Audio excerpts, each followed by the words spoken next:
Yes, good morning. तो next topic है इसमें। तो लास्ट लेक्चर में कवर किया था protective action of lyophilic colloid and gold number. उसमें डेफिनेशन लास्ट की थी, गोल्ड नंबर की डेफिनेशन क्या होती है। तो नेक्स्ट है इसमें इमल्शन कि इमल्शन क्या होते हैं।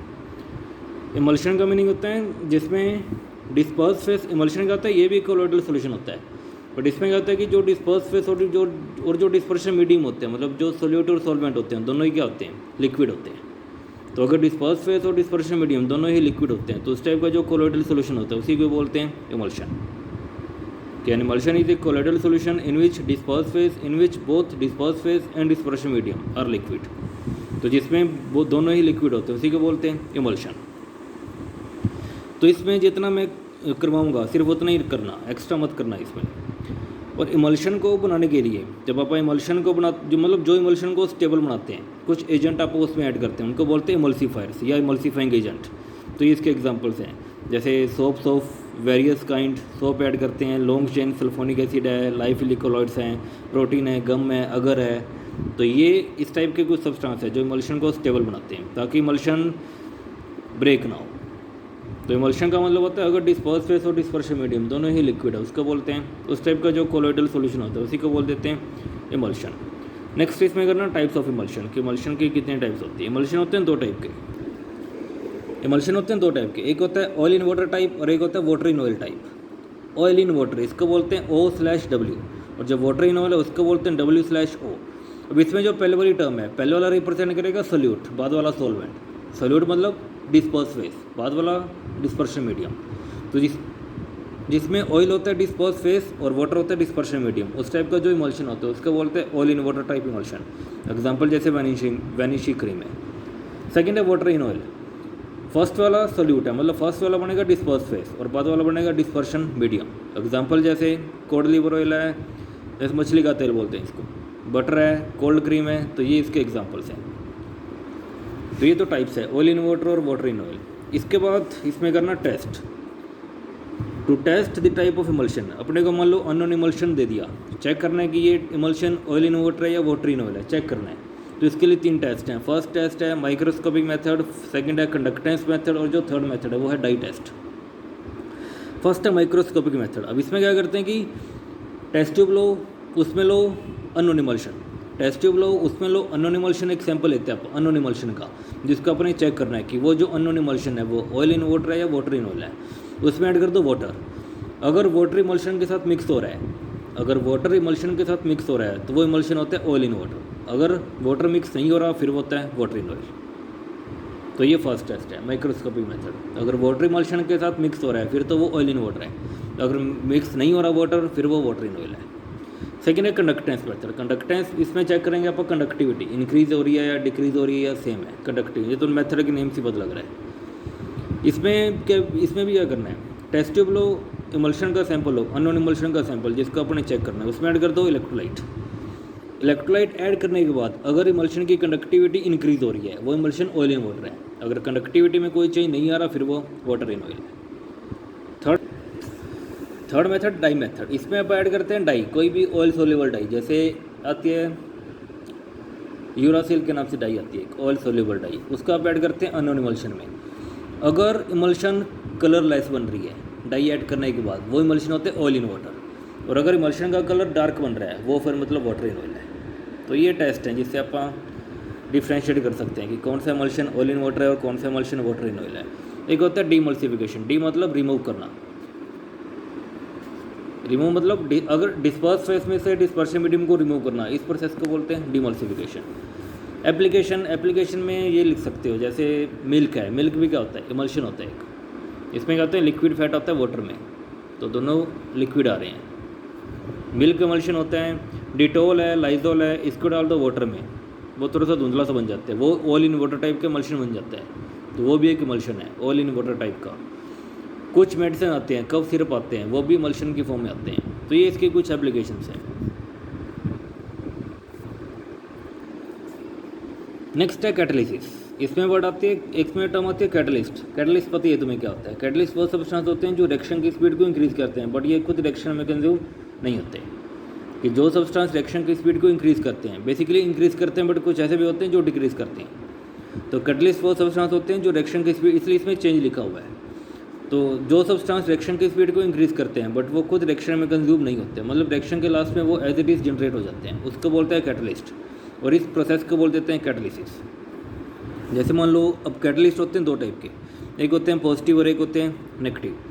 अगर कैटलिस्ट पॉजिटिव कैटलिस्ट वो होते हैं जो कैटलिस्ट रिएक्शन की स्पीड को इंक्रीज़ करते हैं, उसको बोलते हैं पॉजिटिव कैटलिस्ट।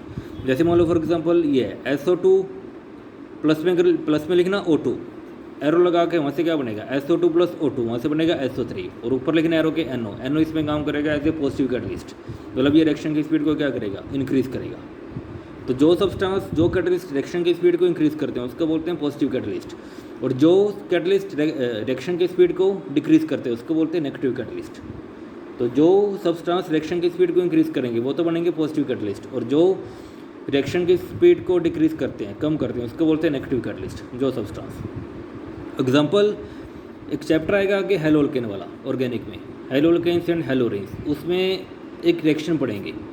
उसमें क्वेश्चन मैं करवाऊँगा कि जो क्लोरोफॉर्म होता है उसको आप डार्क बॉटल्स में एयर टाइट कंटेनर में क्यों रखते होते हैं।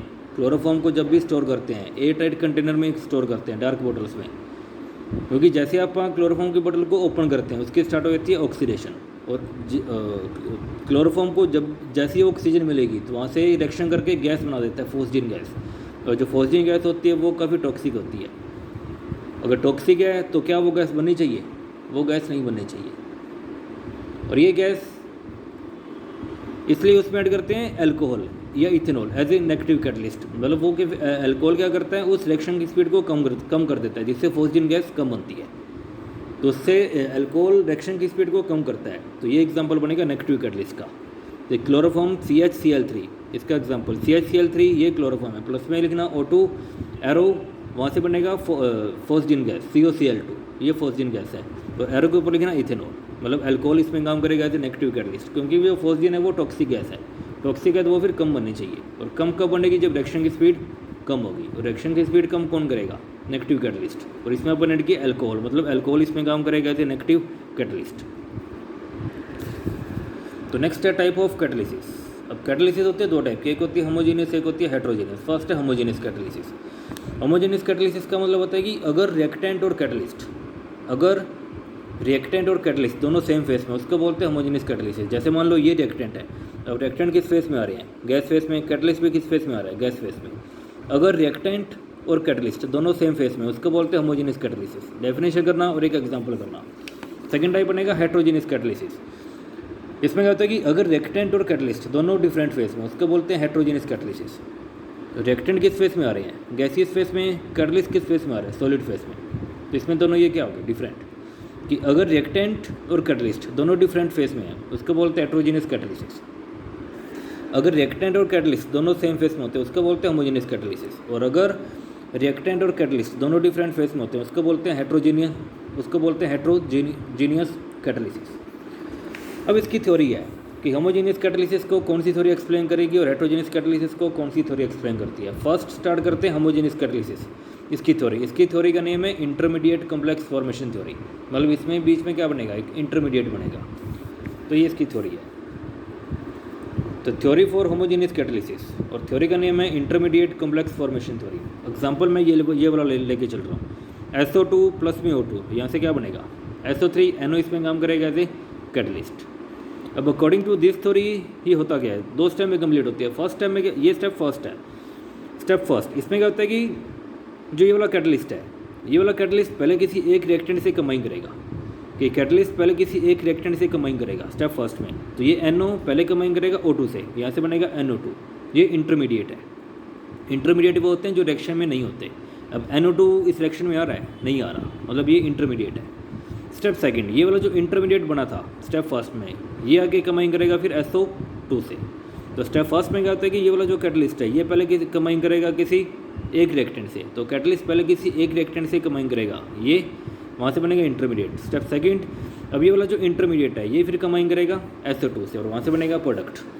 तो ये SO2 प्लस में NO2, ये इंटरमीडिएट है, यहाँ से बन रहा है प्रोडक्ट, और साथ में NO, ये वापस से क्या हो रहा है, कैटलिस्ट रीजनरेट हो रहा है। तो कैटलिस्ट रिएक्शन के लास्ट में हमेशा रीजनरेट होता है। तो ये थ्योरी थी इंटरमीडिएट कॉम्प्लेक्स फॉर्मेशन थ्योरी। तो नेक्स्ट है थ्योरी फॉर हेट्रोजेनियस कैटालिसिस, और इस कैटालिसिस को जो थ्योरी एक्सप्लेन करती है उसको बोलते हैं एडजॉर्प्शन थ्योरी। अब अकॉर्डिंग टू एडजॉर्प्शन थ्योरी होता क्या है, इसके अकॉर्डिंग क्या होता है कि जो कैटलिस्ट होते हैं, कि अकॉर्डिंग टू एडजॉर्प्शन थ्योरी क्या होता है कि जो कैटलिस्ट होते हैं उसके सरफेस पे छोटे छोटे पोर्स होते हैं, उसको बोलते हैं कैविटीज़। कि जो कैटलिस्ट होते हैं उसके सरफेस पे छोटे छोटे होल्स होते हैं, पोर्स होते हैं, उनको बोल देते हैं अपन कैविटीज़। जैसे मान लो एक कैटलिस्ट का सरफेस है, ये मान लो कैटलिस्ट है। अभी वाला जो सर्कल है, ये सर्कल है मतलब कैविटीज़ हैं, छोटे छोटे होल्स हैं इसके सरफेस के ऊपर।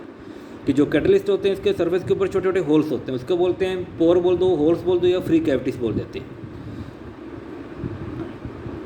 अब ये वाला जो एडजॉर्प्शन थ्योरी है ये 5 स्टेप में कंप्लीट होती है। फर्स्ट स्टेप होता है डिफ्यूज़न, ये कैटलिस्ट है और ये रिएक्टेंट है। फर्स्ट स्टेप होता है डिफ्यूज़न। डिफ्यूज़न का मतलब होता है कि जो रिएक्टेंट है वो कैटलिस्ट के सरफेस की तरफ मूव करेंगे, ये डिफ्यूज़न है कि जो रिएक्टेंट है वो कैटलिस्ट के सरफेस की तरफ मूव करेंगे, ये स्टेप फर्स्ट है। सेकंड स्टेप होता है एडजॉर्प्शन, कि फर्स्ट स्टेप में मूव करेंगे इसके सरफेस की तरफ, डिफ्यूजन हो जाएगा। सेकंड स्टेप होता है एडजॉर्प्शन मतलब जो रिएक्टेंट है वो कैटलिस्ट के सरफेस के ऊपर क्या हो जाएंगे, एक्यूमुलेट होना स्टार्ट हो जाएंगे, ये बाइंड हो गया इसके साथ, मतलब ये एक्यूमुलेट हो गया, तो ये एडजॉर्प्शन यहाँ पे हो चुका है। थर्ड स्टेप होती है केमिकल रिएक्शन, कि जो रिएक्टेंट है वो आपस में करेंगे reaction in the presence of catalyst. ये रिएक्टेंट है आपस में करेंगे reaction in the presence of catalyst. Fourth step होता है डिसॉर्प्शन, क्योंकि यहाँ पे रिएक्शन होगा तो कैटलिस्ट आपस में क्या करेंगे, यहाँ से कैटलिस्ट आपस में करेंगे reaction in the presence of जो रिएक्टेंट है वो आपस में करेंगे reaction in the presence of catalyst. जब रिएक्टेंट आपस में रिएक्शन करेंगे वहाँ से फिर क्या बन जाएगा, प्रोडक्ट A+B, वहाँ से क्या बनना चाहिए AB, तो ये AB बन रहा है। तो रिएक्टेंट आपस में करेंगे reaction in the presence of catalyst और वहाँ से बनेगा प्रोडक्ट AB, ये AB बन चुका है, ये स्टेप थर्ड। अब प्रोडक्ट बन गया, उसके बाद फिर क्या होना चाहिए, डिसॉर्प्शन। डिसॉर्प्शन मतलब जो प्रोडक्ट बना है वो सरफेस से क्या हो जाएगा, डीअटैच, मतलब ये रिमूव होना स्टार्ट हो जाएगा, इसको बोलते हैं डिसॉर्प्शन। तो AB है, ये कैटलिस्ट के सरफेस से क्या हो जाएगा, इससे दूर हो जाएगा, मतलब ये डिसॉर्प्शन हो जाएगा यहाँ पे। और जो फिफ्थ स्टेप है, लास्ट स्टेप है, उसमें क्या होना चाहिए, diffusion of product molecule away from the surface of catalyst. जो प्रोडक्ट बना था वो कैटलिस्ट से कहाँ जाएगा, दूर चला जाएगा। और इसमें भी कैटलिस्ट वापस से क्या हो रहा है, रीजनरेट, ये वाला ये आपने यूज़ किया था, और ये एज इट इज़ लास्ट में क्या हो रहा है, रीजनरेट। तो कैटलिस्ट रिएक्शन के लास्ट में हमेशा रीजनरेट होता है। इसके बाद है कुछ प्रॉपर्टीज़ हैं कैटलिस्ट की। एक्टिविटी मोस्ट इंपॉर्टेंट, डेफिनेशन बहुत बार रिपीट होती है एग्जाम में। एक्टिविटी का मतलब होता है कि कैटलिस्ट की कितनी टेंडेंसी है रिएक्शन की स्पीड को इंक्रीज़ करने की, इसी प्रॉपर्टी को बोलते हैं एक्टिविटी। और जनरली क्या होता है कि 10⁻10 टाइम्स ये रिएक्शन की स्पीड को इंक्रीज़ करती है। सेलेक्टिविटी का मतलब होता है कि किसी पर्टिकुलर रिएक्टेंट से पर्टिकुलर बनाने के लिए प्रोडक्ट पर्टिकुलर ही चाहिए कैटलिस्ट, कि किसी पर्टिकुलर रिएक्टेंट से पर्टिकुलर बनाने के लिए प्रोडक्ट पर्टिकुलर चाहिए कैटलिस्ट। अगर अपने CO+H2 कॉपर यूज़ किया है कैटलिस्ट, वहाँ से बनेगा फॉर्मेल्डिहाइड। अगर CO+H2 निकल यूज़ किया है वहाँ से बनेगा मीथेन प्लस में वाटर। तो अगर आप कैटलिस्ट चेंज करेंगे तो जो प्रोडक्ट है वो भी क्या हो जाएगा, चेंज। थर्ड डेफिनेशन तीनों इंपॉर्टेंट है, एक्टिविटी भी इंपॉर्टेंट है, सेलेक्टिविटी भी और स्पेसिफिसिटी भी, तीनों इंपॉर्टेंट है। स्पेसिफिसिटी मतलब इसकी नेचर क्या होती है, हाईली स्पेसिफिक होती है, मतलब इसका मीनिंग भी सेम है कि पर्टिकुलर रिएक्शन के लिए पर्टिकुलर क्या चाहिए, कैटलिस्ट। अब ऐसा नहीं है कि एक कैटलिस्ट सभी रिएक्शंस को कैटलाइज कर देगा, एक रिएक्शन एक कैटलिस्ट किसी पर्टिकुलर रिएक्शन को ही कैटलाइज करेगा, सभी रिएक्शन को वो कैटलाइज नहीं कर पाएगा। तो ये स्पेसिफिसिटी है। इसके बाद एक लास्ट टॉपिक बचता है इस चैप्टर का, वो है एंजाइम।